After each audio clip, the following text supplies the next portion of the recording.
Auditing के objective की कि एक्चुअल में जो ऑडिटिंग है वो करवाया क्यों जा रहा है।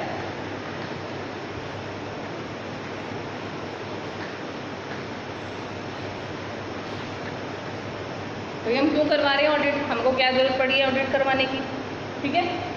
तो हमको चेक करना है कि क्यों करवाया जाता है। अब क्योंकि अकाउंटेंसी में ऑप्शनल हो सकता है ये, ठीक है। सब संस्थाएं ऑडिटिंग नहीं करवाती हैं, कुछ करवाती हैं, कुछ के लिए जो बड़ी कंपनीज रहती हैं उनके लिए सरकार ही अपॉइंट करती है ऑडिटर कि उनकी ऑडिटिंग होनी ज़रूरी है। क्योंकि बड़ी संस्थाओं में बड़ी कंपनीज में लोग इन्वेस्ट करते हैं, जो इन्वेस्टर है उनके लिए रिपोर्ट मस्ट है कि वो रिपोर्ट के आधार पर ही इन्वेस्ट करेंगे। और रिपोर्ट कैसे प्रिपेयर होगी, ऑडिटर के द्वारा, ठीक है। कि ऑडिटर को ही रिपोर्ट प्रिपेयर करनी है। तो ऑब्जेक्टिव आ जाता है ऑडिट का। उससे पहले एक चीज़ मैं और बताऊंगी कि जो ऑडिटिंग है उसको कुछ संस्थाओं में कुछ लोग क्या कहते हैं कि ऑडिटिंग इज़ अ लग्जरी, एक विलासिता की चीज़ है कि बहुत ज़रूरी नहीं है आपको करवानी है, आप छोड़ भी सकते हो ऑडिटिंग को। क्योंकि क्यों कहते हैं इसको विलासिता, कि जो कंपनी अफोर्ड कर सकती हैं एक ऑडिटर वो ही करवाती हैं, सब संस्थाएं नहीं करवाती हैं। वो क्या करती हैं अपना ही जो उनका अकाउंटेंट रहता है उसी से चेक वेरीफाई करवा लेती हैं कि दैट्स इज ओके, कि हमारी संस्था ने जो भी अकाउंट मेंटेन कर रहे हैं दैट आर ओके, में कोई कमी नहीं है। इसलिए इसको विलासिता के साथ जोड़ दिया जाता है। एक तो इसमें तो टाइम का थोड़ा यूज़ ज़्यादा होता है, टाइम कंज्यूमिंग ज़्यादा है, क्योंकि जो ऑडिटर है वो ए से लेकर जेड तक पूरा साल का या जितने भी टर्म के लिए टाइम के लिए, एक साल, क्वार्टरली, 3 मंथ्स के लिए वो जब वो ऑडिटिंग करता है तो सारा स्टाफ को जो भी आपके अकाउंट से रिलेट करता है सबको उसमें इंक्लूड कर लेगा कि आप बताइए, आप बुक्स दिखाइए, आप ये करिए। तो थोड़ा टाइम कंज्यूमिंग होता है कंपैरेटिव टू अकाउंटेंसी, ये तो मानते हैं हम, ठीक है। अब आती है ऑब्जेक्टिव की। सबसे पहले जो मेन ऑब्जेक्टिव है ऑडिटिंग का वो क्या है, टू चेक एक्यूरेसी।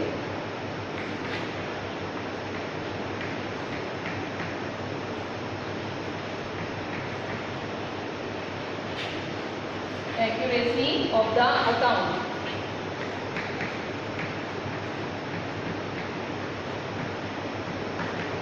संस्था के जो खाते हैं उसकी सत्यता की जांच करेगा। ऑडिटिंग ऑब्वियस है कि सत्यता की जांच करने के लिए ही की जा रही है कि how much they are accurate, कितने ज़्यादा वो सही हैं, ठीक है।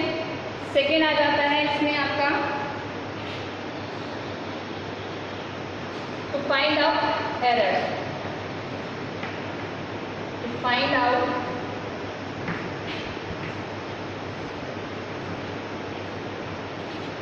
एरर्स यानी कि अशुद्धियों का पता लगाना। अशुद्धियों का ऑब्वियस है कि अशुद्धियों का पता लगेगा तभी हम उसकी सत्यता की जांच कर सकते हैं। अगर हमें गलतियां ही नहीं पता तो हाउ कैन यू इमेजिन कि हम उसको वेरीफाई करेंगे, चेक करेंगे, हम कर ही नहीं सकते हैं, ठीक है। तो अब क्योंकि एरर्स का काम चेक करना है तो सबसे पहले उसको भी ज्ञान होना चाहिए कि गलतियां जो हैं वो कौन कौन सी हो सकती हैं। एरर के बारे में पता भी तो होगा। जैसे एग्जांपल लेते हैं, जैसे आपका पेपर कोई चेक कर रहा है तो पहले उसको नॉलेज होगी पेपर चेक करने की, तभी तो वो चेक करेगा। अगर मेरे को कुछ आता ही नहीं है, सपोज मैं कहती हूँ, एग्जांपल लेती हूँ मैं अपना, जैसे मैं कहती हूँ कि मुझे नहीं आता तो मैं आपको जज कैसे करूँ। मुझे आता है तभी मैं आपको जज कर सकती हूँ कि आपने जो काम किया है वो सही है या गलत किया है, ठीक है। तो यानी कि जो ऑडिटर है उसको अकाउंटेंसी की पूरी नॉलेज होनी चाहिए और उसको बुक कीपिंग की भी पूरी नॉलेज होनी चाहिए। यानी कि थर्ड पार्टिसिपेंट को फर्स्ट और सेकेंड दोनों का ही काम आना चाहिए, ठीक है। हो सकता है कि अकाउंट में गड़बड़ी है, अब उसने सारा चेक कर लिया, कैलकुलेशन में कोई गड़बड़ी नहीं है, ठीक है। तो अब क्या करेंगे, हो सकता है कि फर्स्ट वाला जो आदमी था जो कि आपका बुक कीपर है उसने कोई ट्रांजैक्शन को रिकॉर्ड में लिखा ही नहीं है। अब जब लिखा ही नहीं है तो वो अकाउंट में नहीं खुलेगा, अकाउंट में नहीं शो करेगा। जब वो शो नहीं करेगा तो वो एरर को फाइंड आउट कर ही नहीं सकता। तो इसलिए उसको फर्स्ट पर्सन का, एक बुक कीपर का और एक अकाउंटेंट का, दोनों का ही काम आना चाहिए, तभी वो एरर को निकाल सकता है, फाइंड आउट कर सकता है। फिर खड़ा रहता है कपट का पता लगाना, यानी कि फ्रॉड का पता लगाना। फ्रॉड बहुत बड़ी चीज़ है। आपकी संस्था के साथ अगर सपोज आपका ही कर्मचारी कोई धोखा कर देता है, तो फाइंड आउट फ्रॉड।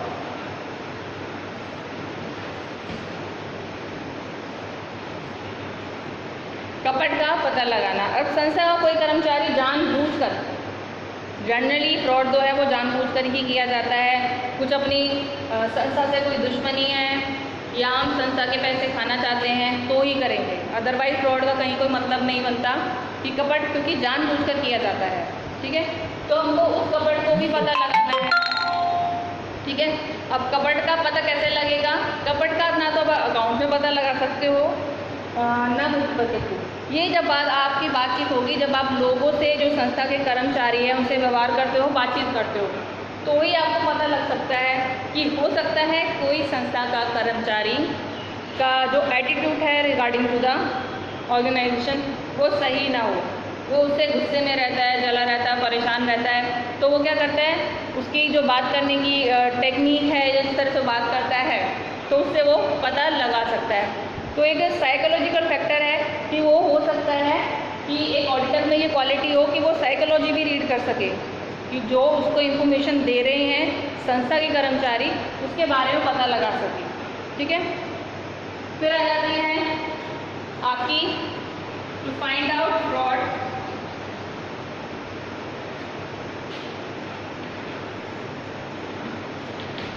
फिर to stop fraud and error, दोनों को ही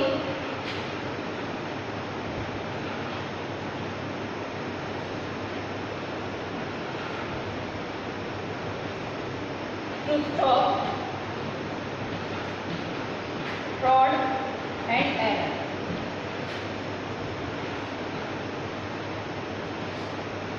अब ऑडिटर का काम क्या है? सिर्फ पता लगाना ही काम नहीं है, उसका काम इन दोनों ही चीज़ों को रोकना भी है कि संस्था में अगर कोई कर्मचारी कपट करता है, जानबूझकर कुछ गलतियां करता है, जानबूझकर या अनजाने में, उसको रोकना भी काम बनता है ऑडिटर का। ठीक है, अब ऑडिटर आएगा थोड़े से दिन के लिए, क्या क्या काम करेगा वो? ठीक है ना, बात यहाँ आ जाती है कि उसका काम तो सिर्फ चेक करना है। अब वो क्या करेगा कि ऑडिटर, उसको पता तो लग गया, पर जिससे व्यक्ति से संबंधित है वो फ्रॉड या एरर, उसको वो ज़रूर उससे इंट्रोड्यूस करवाएगा, अवगत करवाएगा कि आपने ये जो अकाउंट मेंटेन किए हैं ये आपकी वजह से गड़बड़ हुए हैं, आप भविष्य में ऐसा नहीं करना और आपको क्या करना है। और जो संस्था का टॉप मैनेजमेंट है उसको ज़रूर रिपोर्ट देगा उस चीज़ के लिए कि आपका ये जो कर्मचारी है जानबूझकर गड़बड़ियाँ कर रहा है अपने खाते में, आपकी संस्था की जो इमेज है वो ख़राब कर रहा है। ठीक है, एरर हो सकता है, कुछ लोगों से बहुत ज़्यादा गलतियाँ होती हैं। ठीक है, आपने भी कई बार देखा होगा कि कुछ लोग ऐसे होते हैं जानबूझकर नहीं करते, पर उनसे अनजाने में बहुत सारी गलतियाँ हो जाती हैं, पर एक लिमिट तक, एक जैसे आप कोई गलतियाँ कर रहे हो तो एक लिमिट तक ही टॉलरेट हो सकती हैं। उसके अगर आप बियॉन्ड ज़्यादा गलतियाँ करते हो तो संस्था को नुकसान करने वाली गलतियाँ बन जाती हैं, जिससे संस्था को नुकसान होता है। तो ऑडिटर का काम क्या है? फ्रॉड का भी पता लगा लिया, एरर का भी, अब उसको रोकना है कि भविष्य में ये एरर या फ्रॉड करने वाला जो व्यक्ति है या कर्मचारी है उसको बताया जाए कि आपकी गलती पकड़ ली गई है, भविष्य में आप ऐसी गलतियाँ नहीं करोगे, नहीं तो आपको काम से हटा दिया जाएगा, या जो भी कंडीशन उस टाइम उनका जो डिसीजन उनका टॉप मैनेजमेंट लेता है उसका काम टॉप मैनेजमेंट को भी बताना है और संस्था का जो कर्मचारी है जो उस सिचुएशन से रिलेट कर रहा है उसको भी बताना है। फिर आ जाता है आपका फिफ्थ पॉइंट,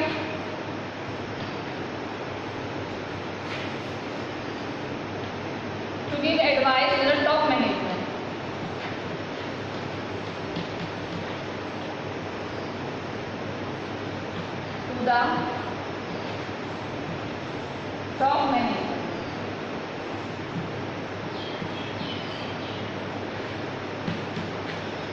अब ये देखिए ऑब्जेक्टिव इसके क्या स्टेप बाय स्टेप ही चलते जा रहे हैं। पहले सत्यता की जांच करना है, सत्यता के लिए पहले हमें फ्रॉड पता लगना चाहिए, एरर पता लगना चाहिए, उसको हम रोकेंगे। अब रोक दिया हमने, जैसे कि अभी मैंने डिस्कशन में बता दिया कि जो टॉप मैनेजमेंट है उसको सलाह भी देनी है, उसको बताना है और सलाह देना है to give advice to the top management कि आपका संस्था का जो कर्मचारी है वो सही काम नहीं कर रहा, और अगर किसी ने बहुत अच्छा काम किया तो उसके बारे में भी वह संस्था के टॉप मैनेजमेंट को बताएगा, और जो भी रिक्वायरमेंट है या जो भी नेसेसरी एडवाइस है वो ज़रूर देगा। ऐसा नहीं बिना एडवाइस के वो नहीं जा सकता, ठीक है, ताकि संस्था की जो पोजीशन बनी है चाहे वो अच्छी हुई है या ख़राब हुई है उसमें कुछ सुधार किया जा सके। फिर नेक्स्ट आ जाता है आपका इसके अंदर टू फाइंड आउट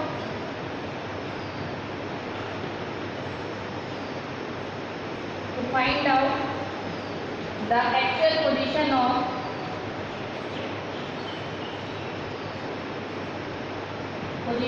company।